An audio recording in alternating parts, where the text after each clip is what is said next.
ഇന്ന് തന്നെ ഡൗൺലോഡ് ചെയ്യൂ. കാണൂ നിങ്ങളുടെ ഫേവറേറ്റ് ഷോസ്. അച്ഛന്റെ ആഗ്രഹത്തിനെതിരായി ഈ ചടങ്ങ് നടത്തുന്നത് ശരിയാണോ? അതുകൊണ്ടാ ചടങ്ങ് മാറ്റിവെച്ചത്.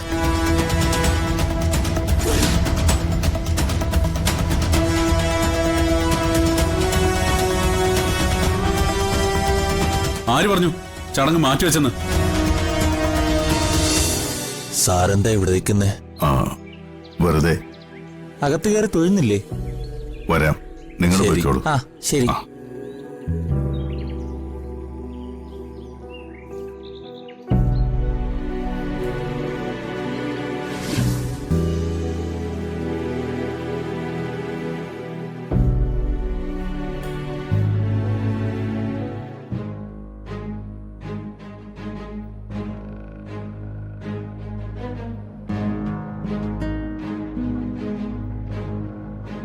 അച്ഛാ, അച്ഛൻ എന്ത് തീരുമാനിച്ചു? മോളെ, ഈ ചടങ്ങ് സച്ചിയുടെ ആഗ്രഹ. അവർക്ക് ഒരുപാട് കാലം ആഗ്രഹിച്ചിട്ട് കിട്ടിയ കുഞ്ഞാ. അർച്ചനയുടെ വളകാപ്പ് ചടങ്ങ് നടക്കുന്ന സമയത്ത് ഞാൻ ഇവിടുന്ന് മാറി നിൽക്കുന്നത് ഞാൻ അവനോട് ചെയ്യുന്ന തെറ്റല്ലേ? അച്ഛന്റെ ഇഷ്ടം പോലെ ചെയ്യാം. പക്ഷേ നന്ദേട്ടന് വേണ്ടി ഞാൻ അനുഭവിക്കുന്ന കഷ്ടപ്പാട് അച്ഛൻ മറക്കരുത്. ദോഷങ്ങളെല്ലാം കൂടി ഈ വീട്ടിലേക്ക് വലിച്ചു വെച്ച് എന്റെ നന്ദേട്ടന്റെ അല്പപ്രാണൻ കൂടി എടുക്കരുത്.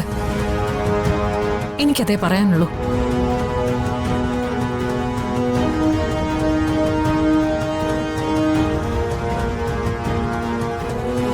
മോളെ, നീ എന്നെ ഇങ്ങനെ ധർമ്മസങ്കടത്തിലാക്കരുത്.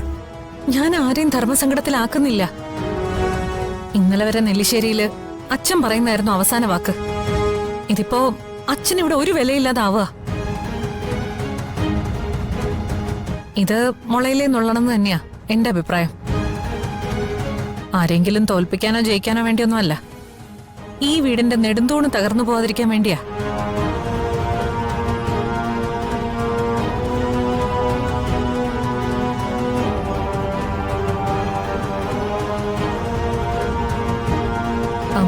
അതിനുവേണ്ടി മാത്രമാ അച്ഛനോട് ഞാൻ ഈ ചടങ്ങിൽ പങ്കെടുക്കരുതെന്ന് പറയുന്നത്. എന്റെ നന്ദേട്ടനെ പൊന്നുപോലെ അല്ലേ അച്ഛൻ ഞാൻ നോക്കുന്നേ. അച്ഛന്റെ മോന് വേണ്ടി ഞാൻ എന്തൊക്കെയാ ചെയ്യുന്നതെന്ന് അച്ഛനെന്നെ അറിയാലോ. നന്ദേട്ടൻ ഇവിടെ കിടപ്പ് കിടക്കുമ്പോ ഇതുപോലൊരു ആഘോഷം ഞാൻ സമ്മതിക്കില്ല. അച്ഛൻ ചടങ്ങിൽ പങ്കെടുത്ത നന്ദേട്ടനെ ഉപേക്ഷിച്ച് ഞാൻ ഇവിടെ നിന്ന് ഇറങ്ങിപ്പോവും. എന്ത് വേണമെന്ന് അച്ഛൻ തന്നെ തീരുമാനിച്ചോ.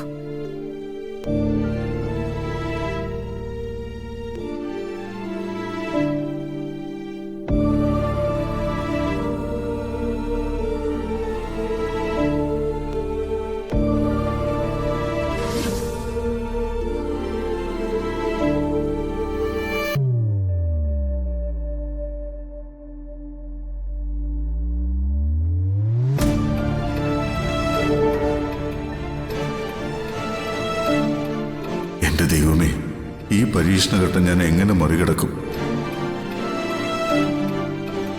ഞാൻ നെല്ലിശ്ശേരിയിൽ നിന്ന് ഇറങ്ങിപ്പോന്നത് അർച്ചനയുടെ വളകാപ്പ് ചടങ്ങിൽ പങ്കെടുക്കാൻ മനസ്സില്ലാഞ്ഞിട്ടല്ല.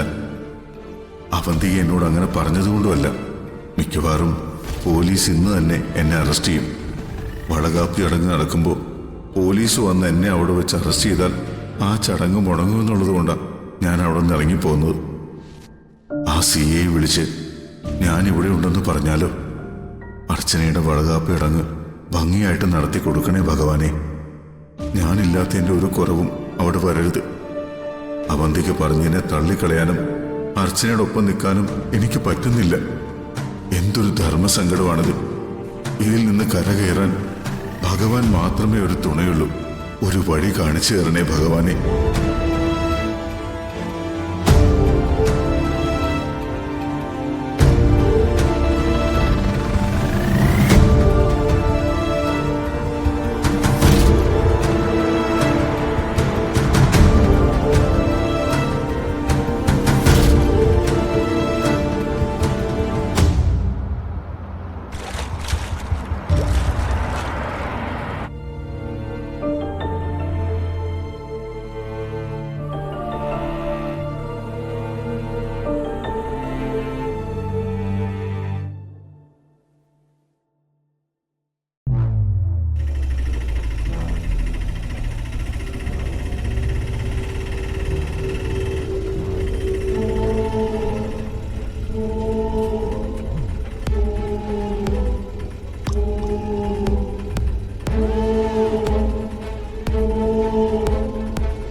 ആരെയും കാണുന്നില്ലല്ലോ.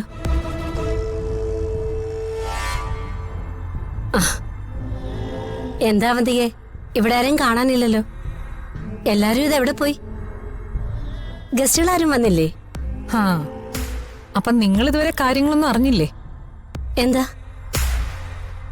ഇവിടുന്ന് ആരും വിളിച്ച കാര്യങ്ങളൊന്നും പറഞ്ഞില്ല?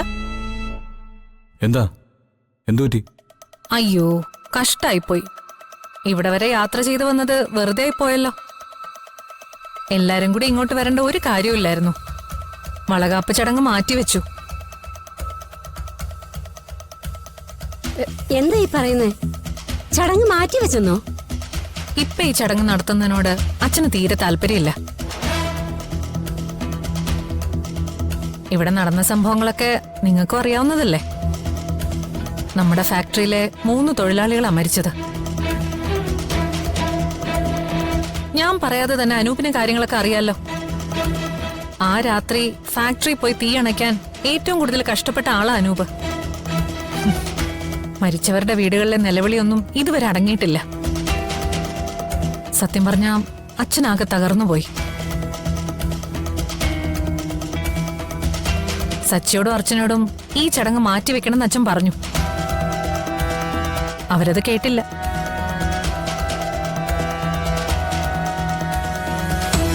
അച്ഛൻ ഈ വീട്ടിൽ നിന്ന് പിണങ്ങി ഇറങ്ങിപ്പോയി. ഇനി നിങ്ങൾ തന്നെ പറ, അച്ഛന്റെ ആഗ്രഹത്തിനെതിരായി ഈ ചടങ്ങ് നടത്തുന്നത് ശരിയാണോ? അതുകൊണ്ടാ ചടങ്ങ് മാറ്റിവെച്ചത്.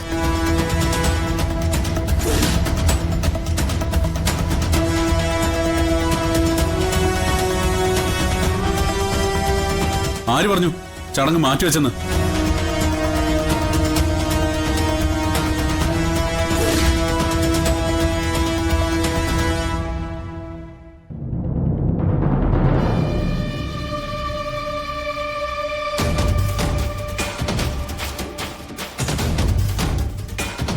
ചടങ്ങൊന്നും ആരും ഇവിടെ മാറ്റിവെച്ചിട്ടില്ല. മാറ്റിവെക്കാന്ന് ആരും വിചാരിക്കാൻ വേണ്ട. അച്ഛനെ തിരികെ വിളിച്ചോണ്ട് വരാൻ ധനുഷും സന്ദീപും പോയിട്ടുണ്ട്. അവരുടനെ അച്ഛനുമായിട്ട് തിരിച്ചെത്തും. ഞാൻ പറഞ്ഞില്ലേ, ഇതാ സച്ചിയുടെ സ്വഭാവം. ചിന്തിക്കാതെ ആലോചിക്കാതെ എടുത്തു ചാടി ഓരോന്ന് തീരുമാനിക്കും. എന്നിട്ട് അച്ഛൻ എന്തേലും എതിർപ്പ് പറയുമ്പോ ഇങ്ങനെ വാശി പിടിക്കും.